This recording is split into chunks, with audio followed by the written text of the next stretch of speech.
ప్రేక్షకులందరికీ నమస్కారం. ప్రస్తుతానికి మన స్టూడియోలో దైవజ్ఞ బ్రహ్మశ్రీ వీరాపురం సుబ్రహ్మణ్య స్వామి గారు మనతో ఉన్నారు. గురుగారితో మాట్లాడేద్దాం. నమస్కారం గురుగారు. శుభాశీస్సులండి. గురుగారు, జూన్ మాసంలో ధనుసు రాశి వారి పరిస్థితి ఓవరాల్ గా ఈ నెల ఏ విధంగా ఉండబోతుంది, ఎలాంటి జాగ్రత్తలు తీసుకోవాలి గురుగారు ధనుసు రాశి వారు? తప్పకుండా మంచి విషయమే. ధనుసు రాశి వారు ఈ జూన్ నెల అనగా ఈ జ్యేష్ఠ మాసం కొంత మొదటి భాగంలో అనుకూలంగా ఉంది. సర్వకార్య సిద్ధిరస్తు. అదే ద్వితీయార్థం అంటారు. అంటే బహుళపక్షం కృష్ణపక్షం పౌర్ణమి తర్వాత అమావాస్య మధ్యలో ఏ పనైనా కూడా చిన్న పనైనా కూడా చేయకపోవడం చాలా మంచిది. కలిసి రాదు. ఓవరాల్గా ఈ ధనుసు రాశి వారికి ఈ జూన్ నెలలో అమావాస్య తదుపరి పౌర్ణమి వరకు కూడాను చాలా కలిసి వచ్చే అంశాలు ఎక్కువగా ఉన్నాయి. పెళ్లి ప్రయత్నాలు చేసుకునే వాళ్ళు ప్రశాంతంగా ఈ 15 రోజుల్లోనే చేసుకోవాలి. దాన్ని శుద్ధపక్షం శుక్లపక్షం అంటారు. కొత్తగా వ్యాపారం చేయాలనుకున్న వాళ్ళు కూడా ఈ పౌర్ణమి లోపలే చేసుకున్నట్టు అయితే బాగుంటుంది, కలిసి వస్తుంది. ఎలాంటి వ్యాపారాలు బాగుంటాయి గురుగారు? ఈ రాశి వారికి ఎక్కువగా హోటల్ బిజినెస్ లాంటివి. హోటల్ బిజినెస్ అంటే ఫుడ్ రిలేటివ్ సంబంధించి అది చిన్న పునుగులు బజ్జీలు కొట్టానా, లేకపోతే పెద్ద 5 స్టార్ హోటల్ అనే, లేకపోతే ఏదైనా సరే ఆ మధ్యలో దానికి సంబంధించినటువంటి బిజినెస్ అనేది వీళ్ళకు బాగా కలిసి వస్తుంది ధనుసు రాశి వాళ్ళకి. ఇదే కాకుండా ఎటువంటి వ్యాపారమైనా సరే చేసుకోవచ్చు ఈ నెలలో. ఈ నెలలో అంటే మొత్తం కాదు, మొదటి 15 రోజులు ప్రథమార్థం అంటారు. ఆ ప్రథమార్థం అనేది ఒక పక్షం, శుక్లపక్షం లేదంటే శుద్ధపక్షం అంటారు. అమావాస్య నుండి పౌర్ణమి వరకు ఆ సమయంలో విదేశాలకు వెళ్ళాలనుకున్న వాళ్ళు ప్రయత్నం చేయవచ్చు. అటువంటి వాళ్ళకి పాస్పోర్ట్ కానీ వీసా కానీ అన్నీ కూడా ఏర్పడతాయి, వస్తాయి కూడాను. ఇదే కాకుండా చిన్న వ్యాపారం పెద్ద వ్యాపారం అని లేకుండా ఏ వ్యాపారమైనా కూడా చేసుకోవచ్చు. దీంతోపాటు వీళ్ళకు ట్రావెల్ బిజినెస్కి సంబంధించినటువంటిది కూడా ఏర్పాటు చేసుకోవచ్చు. ఓన్గా పర్సనల్గా అయినా వాడుకోవచ్చు, లేదంటే ట్రావెల్ బిజినెస్ కూడా చేసుకోవచ్చు. వీటితో పాటు ఇవే కాకుండా వీళ్ళకు నీటికి సంబంధించినటువంటి నీటికి సంబంధించిన చేపలు కావచ్చు, లేదంటే ముత్యాలు రత్నాలు అని కొన్ని నీటితో తయారైనటువంటి వాటితో వీళ్ళకు అధిక లాభం కలిగే అవకాశం ఉంది ఈ మాసంలో. రెండవది, ఈ పౌర్ణమి లోపల ఎటువంటి సంబంధాలైనా కూడా, అంటే దూర సంబంధాలైనా సరే దగ్గర సంబంధాలైనా సరే ఏవైనా కూడా ప్రయత్నం చేసుకోవచ్చు, కలిసి వస్తాయి. అంటే వివాహ సంబంధాల ప్రయత్నాలు కావచ్చు, లేదంటే ఇంకా దూరదేశాలకు వెళ్ళే ప్రయత్నాలు కావచ్చు, కలిసే వస్తాయి. అంటే ఉద్యోగపరంగా కావచ్చు, అక్కడే ఉన్న చోటనే వాళ్ళు ఉద్యోగ ప్రయత్నాలు చేసుకోవచ్చు, కలిసి వస్తాయి, వచ్చే అవకాశం ఉంది ఈ 15 రోజుల్లోనే. వీటితో పాటు వీళ్ళు ఆరోగ్యపరమైనటువంటి విషయాల్లో కూడాను కొంత జాగ్రత్త తీసుకోవాలి. ఎందుకంటే ద్వితీయార్థంలో బాగలేదు కాబట్టి ముందు నుంచి జాగ్రత్త తీసుకుంటే బాగుంటుంది. అంటే చేతులు కాలిన తర్వాత ఆకులు పట్టుకోవడం కన్నా ముందే ఆకులు పట్టుకున్నాం అనుకోండి, చల్లగా ఉంటాం, ఆరోగ్యంగా ఉంటాం, అన్ని విధాల అభివృద్ధిలో ఉంటాం అనేది ముందు. ఎందుకంటే 15 రోజులు అంటే ఎన్నో అక్కడ కనుమూసి కను తెరిసే లోపల వచ్చేస్తుంది, అంటే రెప్పపాటు అన్నట్టుగా ఉంటుంది అనమాట. మాసం అనేది తిరిగి చూసే లోపల వచ్చేస్తూ ఉంటుంది. కాబట్టి ఈ ధనుసు రాశి వాళ్ళ జూన్ నెలలో ద్వితీయార్థం పౌర్ణమి తర్వాత అమావాస్య వరకు దాన్ని కృష్ణపక్షము లేదంటే బహుళపక్షము అంటారు. ఆ సమయంలో ఏ పనైనా కూడా చేయకూడదు. కొత్తగా వ్యాపారమా చేయకూడదు, కలిసి రాదు, నష్టం జరుగుతుంది. మనం పెట్టిన పెట్టుబడికి సంబంధించి వడ్డీ కూడా రాదు. మనం పెట్టిన పెట్టుబడికి లేదంటే మన దగ్గర ఉండి పెడితే పర్వాలేదు, అప్పు తెచ్చిపెట్టి ఉంటారు చూడండి, అదైతే చాలా నష్టాలు. ఎందుకంటే దానికి సంబంధించి వాళ్ళకు వడ్డీ కట్టడానికి కూడా రాని పరిస్థితి. అంతేకాకుండా ఆ ద్వితీయార్థంలో చేసిన వ్యాపారం ప్రారంభం చేస్తుంటారు కదా, అది ఏ రోజైనా తీసేయాల్సిందే. మళ్ళీ ఏ రోజైనా తీసేయాల్సిందే, తప్పదు. ఏ రోజైనా తీసేయాల్సిందే, ఎప్పుడైనా తీసేయాల్సిందే. అది జీవితంలో మళ్ళీ కలిసి రాదనమాట. అందువల్ల అందుకనే ఆ ద్వితీయార్థంలో ఏ చిన్న వ్యాపారమైనా సరే పెద్ద వ్యాపారమైనా సరే చేయకపోవడం మంచిది. వైవాహిక జీవితం ఎలా ఉంటుంది గురుగారు? సంతానం కోసం ఎదురు చూసే వాళ్ళకి మంచి ఫలితాలు ఉన్నాయా? ఇక్కడ సంతాన విషయానికి వచ్చేటప్పటికి ప్రథమార్థంలో వచ్చిన శుభవార్తే. అదే ద్వితీయార్థంలో వచ్చిన శుభవార్త ఏంటంటే కాస్త ఒడిదుడుకులు, ఇబ్బందులు. ఈ రాశి వాళ్ళకి కూడాను ఆ బహుళ పక్షంలో ఆడపిల్ల పుట్టినట్టయితే పర్వాలేదు, మగపిల్లవాడు పుట్టాడు అనుకోండి, వాళ్ళు అన్ని రంగాలలో కూడా సమస్యలు ఎదుర్కోవాల్సి వస్తుంది.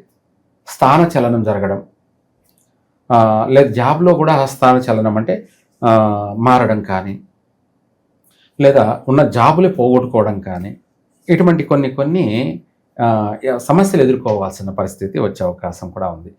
ఇట్లా సంతాన విషయంలో కూడా కొంత కలిసి వచ్చే అవకాశం ఉంది, కొంత కలిసి రాని యొక్క అంశాలు కూడా ఉన్నాయన్నమాట. అందుకనేసి సంతాన విషయంలో కాస్త ఆలోచించాలి.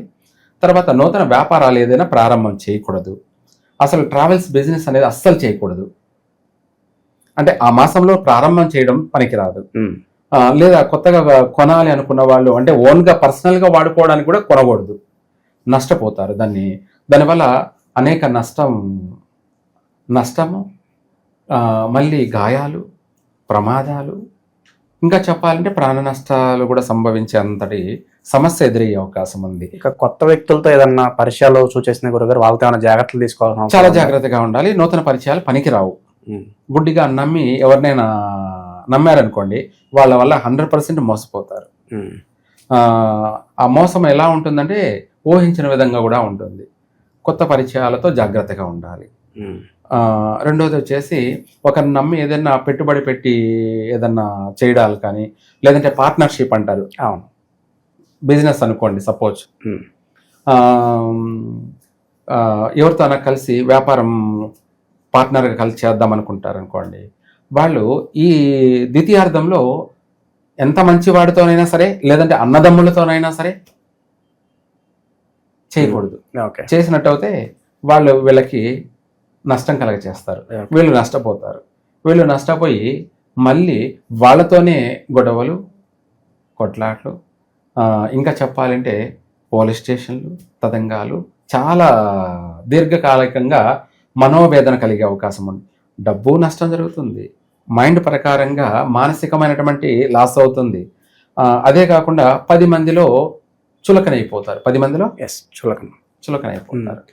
అటువంటి సమస్యలు అధికంగా ఉన్నాయి. ఆర్థిక స్థితిగతులు కూడా అంతంత మాత్రం అనుకోవచ్చా? ప్రథమార్థంలో పర్వాలేదు, ద్వితీయార్థంలో మాత్రం ఏది చేసినా నష్టపోయే అవకాశమే అధికంగా ఉంది. అందుకనేసి ఈ ధనుసు రాశి వాళ్ళు అమ్మవారు అంటే అంతా ఎక్కడైనా అమ్మవారే, గ్రామ దేవతనా లేకపోతే ఇంకోటి అనేం లేదు. గ్రామ దేవత అంటే ఏంటంటే ఆ గ్రామాన్ని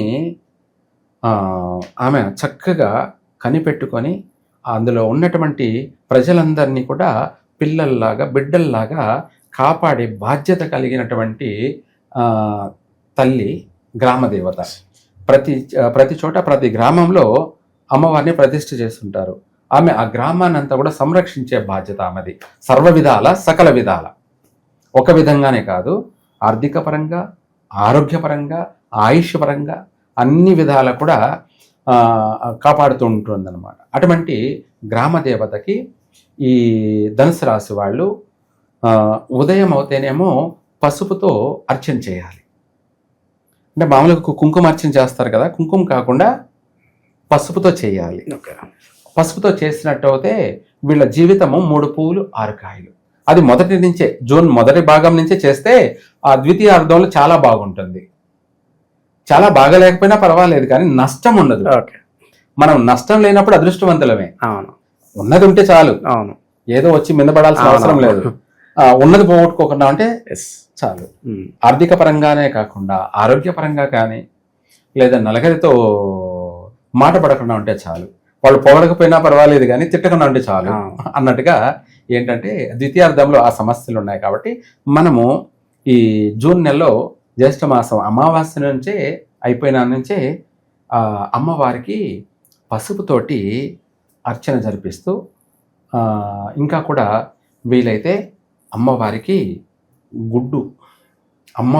కోడిగుడ్డు అమ్మవారి బయటని అమ్మవారికి గుడ్డును నైవేద్యంగా పెట్టి, అది పగలగొట్టాల్సిన అవసరం లేదు, అక్కడ పెట్టేసి ఆమెన అమ్మవారి దగ్గర కర్పూరం వెలిగించి, కర్పూరం ఇంకా ఆ గుడ్డుతో పాటు కూడా కొంచెం బెల్లం ముక్క పెట్టేసి కర్పూరం వెలిగించేసి అమ్మవారికి 11 ప్రదక్షిణలు. ఈ ధనుసు రాశి వాళ్ళు అంటే వాళ్ళ యొక్క ఈ సంఖ్య ప్రదక్షిణ ఏంటంటే ఒక్కొక్క రాశికి సంబంధించి ఒక్కొక్క ప్రత్యేకంగా ఆ యొక్క గ్రహ దోషాలను బట్టి మాత్రమే ఈ ప్రదక్షిణ సంఖ్య అన్నమాట. 11 ప్రదక్షిణలు ఉదయం అయినా సరే, లేదంటే సాయంత్రం అయినా సరే ఇంకా బాగుంటుందన్నమాట. సంధ్యా సమయంలో చేసినట్టు అయితే ఉంటుంది చూడు, వీళ్ళ జీవితము 3 పూల అరకాయలాగా ఉంటుంది. బాగలేని సమయంలో కూడా బాగుంటారనమాట. అంటే కష్టము అంటే ఏంటో తెలియకుండానే వీళ్ళ జీవితం అనేది సుఖంగా గడిచిపోతుంది. నష్టం జరగాల్సింది ఏ నష్టము లేకుండా సుఖంగా, సంతోషంగా, ఆనందంగా జీవిస్తారు. అమ్మవారికి తప్పకుండా సాయంత్ర సమయంలో ఇలా చేసి ప్రదక్షిణ చేసుకోవాలి. అది కూడా వాళ్ళకు వీలైతే రోజు చేయొచ్చు, కుదరని వాళ్ళు ఏంటంటే ఆదివారం అన్నా చేసుకోవచ్చు. ఆదివారం ఏంటంటే నాన్ వెజ్ తినే వాళ్ళు ఎక్కువగా ఉంటారు కాబట్టి ఆదివారం లేదనుకోండి, గురువారము, మంగళవారము, లేదంటే శుక్రవారము, ఈ 3 రోజుల్లో ఏ రోజైనా. ఇప్పుడు ఆదివారం సెలవులు ఉంటాయి కాబట్టి అందరికీ వీలవుతుంది. కానీ ఇక్కడ ఏంటంటే నాన్ వెజ్ తింటారు కాబట్టి దర్శనానికి మళ్ళీ పోయి దర్శనం చేసుకోవడానికి పనికిరాదు అనమాట. అందుకనేసి మంగళవారం అన్నా చేయొచ్చు. మంగళవారం వీలు కాని వాళ్ళు గురువారం చేయొచ్చు.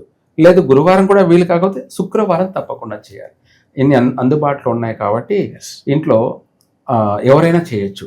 ఇప్పుడు భార్యాభర్తలు ఇద్దరు ఉన్నారు, భర్తకు వీలు కాలేదు, భార్య చేయొచ్చు. భార్య చేస్తే భర్తకు వర్తిస్తుంది, భర్త చేస్తే భార్యకు వర్తించడం అనేది గ్యారంటీ కాదు, కానీ భార్య చేస్తే మాత్రం భర్తకి కూడా వర్తిస్తుంది అనమాట. ఎందుకంటే అది అంతే, భార్య చేస్తే కుటుంబం అంతా వర్తిస్తుంది కాబట్టి అందుకనేసి ఆమె చేయడమే మంచిది.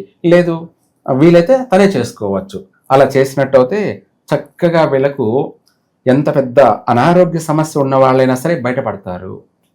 ఆ ఆరోగ్య సమస్య నుంచి బయటపడతారు. ఏదో జరగాల్సిన ఉపద్రవాలు కాస్త సైడ్ అయిపోతాయి. ప్రతి విషయంలో కూడా చక్కగా తప్పించుకు తిరుగువాడు అన్నట్టు సమయం అన్నట్టుగా వీళ్ళ జీవితం వీళ్ళు సుఖంగా, సంతోషంగా జీవించాలి అంటే అమ్మవారిని ప్రత్యక్షంగా దర్శనం చేసుకొని ఇందాక చెప్పినట్టు చేసినట్టు అయితే కలిసి వస్తుంది. ఓకే, ఓవరాల్గా ఈ జూన్ మాసంలో ధనుసు రాశి వాళ్ళందరూ కూడా ఏ విధంగా ఉండిపోతుంది, ఎలాంటి రెమెడీస్ చేసుకోవాలి, చాలా బాగా వివరించారు గురుగారు. ధన్యవాదాలు గురుగారు. సర్వే జన సుఖినో భవంతు.